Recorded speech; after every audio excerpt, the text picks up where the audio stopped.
Barclays CEO Jes Staley joins us now in an exclusive interview. Jes, great to see you. Thanks for joining us. Thanks, Will. It's good to be here. I guess first and foremost, you're probably pleased you're not having to face a hearing today. No reason why you would be, of course, but did want to get your reaction to the fact that this isn't like a Wells Fargo hearing where there was specific wrongdoing to respond to. This is 7 CEOs being dragged in front of Congress.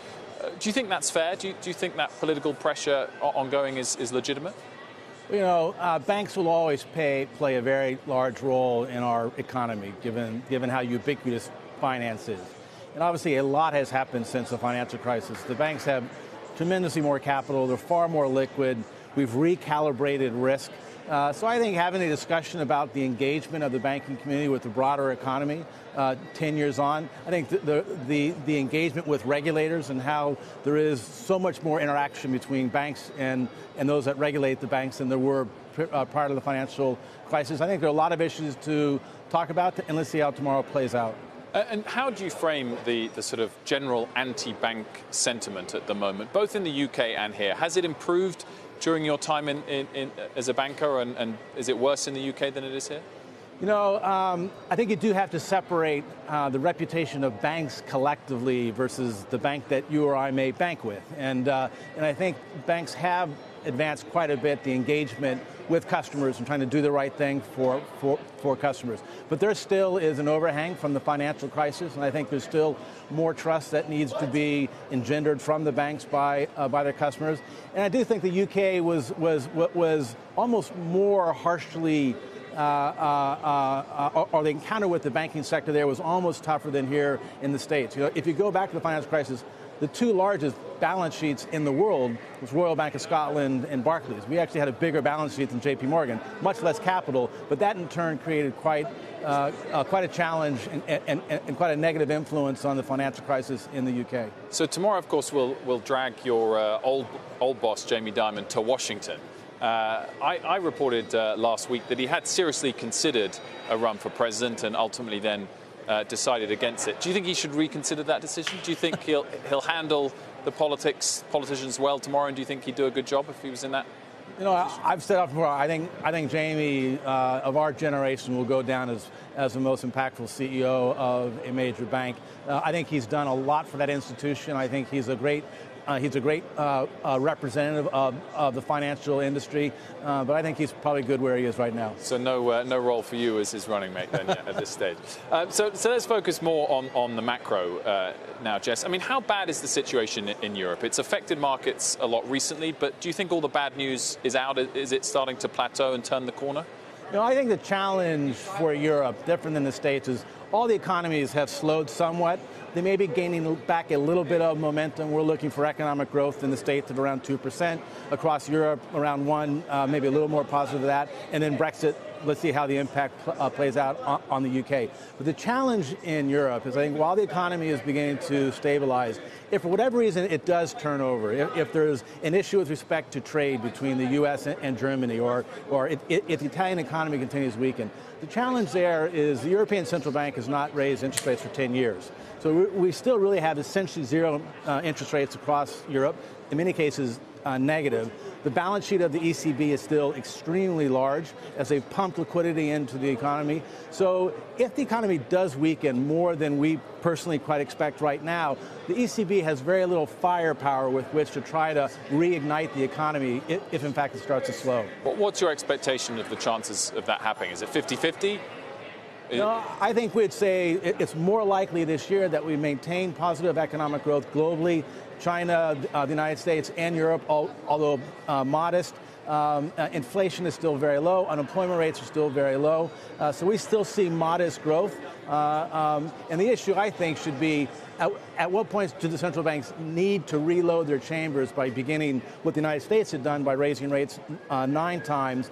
Should everyone be on the pause that they are now? And I think it's a fair question. When we talk about Q1 and capital markets, what's the environment been like? Sergio Armotti of UBS said it was one of the worst environments he's ever seen. Have you seen something as bad as that? Well, obviously, we're not going to talk about our quarter, but clearly the shutdown of the U.S. government and the impact that had on the SEC, and the knock-on impact that had in the IPO market in places like the New York Stock Exchange, that clearly withdrew activity in the capital markets, and we all sense that.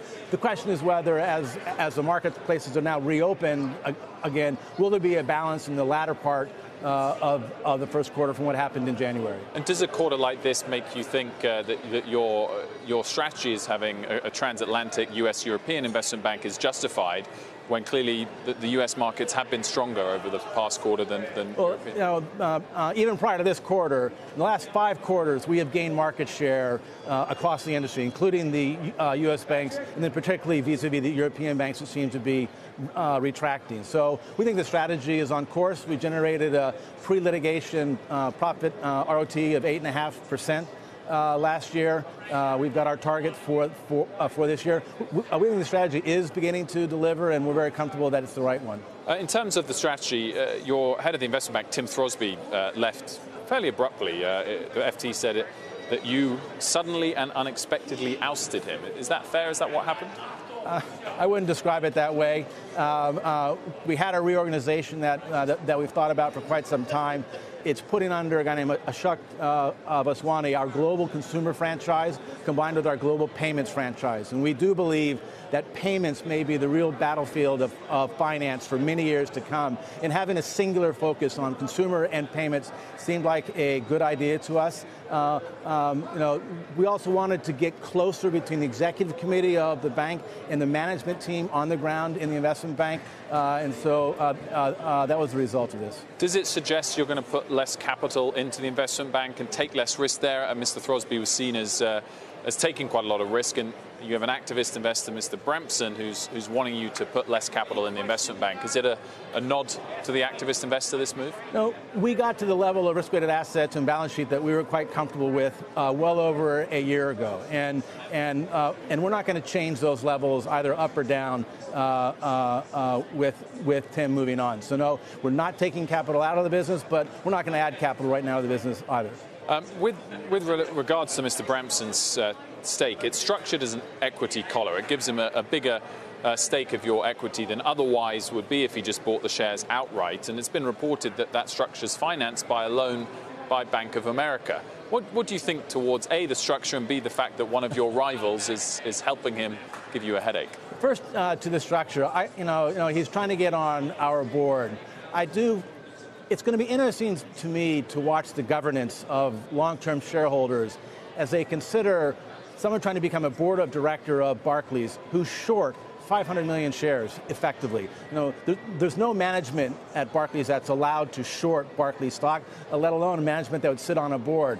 And I just think the alignment of interest is just not there. And having someone which is short of the stock sitting representing long-term shareholders doesn't make sense to us. In terms of being financed by Bank of America, I'll leave that up to Bank of America to answer. In terms of the threat from the activist state, Aviva Investors, one of your big investors, has come out in support of you. Your last couple of quarters have shown strong performance in the investment banks. Do you feel like you've put this issue to bed? Do you think you've defeated him already? I think we're in a good place. I think the shareholders recognize all the progress that's been made. I mean, this time last year, we were still negotiating with the Department of Justice around mortgage-backed securities. We were facing a criminal prosecution by the British government. All those things now are in the past. And so I think we delivered a pretty strong underlying performance last year. More to come. We've got to improve the profitability of the CIB, and we feel like we're well on track to do that. Quickly ask you about the U.S. card business that you've got. Recently, Apple announced a partnership with Goldman Sachs. What do you make of that particular duo working together? A big threat? I go back to this focus on payments, and I think whether it's an Amazon, whether it's an Apple, whether it's a PayPal, whether it's the fintech companies like Stripe and whatnot, the whole payment space is a convergence of highly regulated banks, fintech companies, and big tech companies trying to get different slices of the payment space. We think we have a great platform in the UK, and our US card gives us the ability to extend that platform into the US. We like the space, lots of challenges, lots of opportunities. On Brexit, there's so many things we could ask you about, Jes, but there was a story the other day that said even the algorithms, the FX trading algorithms, can't keep up with the Brexit headlines. Do you start to get a little bit of malaise, Brexit fatigue, and just think, I need this sorted either way, or it's going to damage our business and London as a financial centre? is remarkable given how profound the decision of Brexit will be one way or another, how little volatility there actually been in the financial markets, being currency or being rates, tied to Brexit. Now let's see if there is a negotiated deal and it's a soft Brexit. My own view is you'll see quite a rally in a number of the financial markets. But there is a lot of fatigue. I think it is a challenge to the political institutions across the UK, and hopefully they can come to a resolution that everybody wants, which is a soft deal rather than a crash out of the European Union.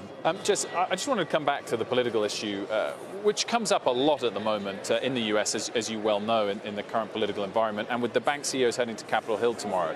One of the things that the House Financial Services Committee released in their preparatory remarks was how much the CEOs are paid relative to their median worker.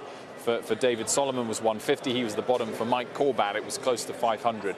Do you think CEOs are worth the money they receive? How do you think about that internally at Barclays? Well, I invite all my fellow U.S. CEOs to come and work in the UK. Yeah. It's a very different environment, as you know. Listen, compensation is for board of directors to establish.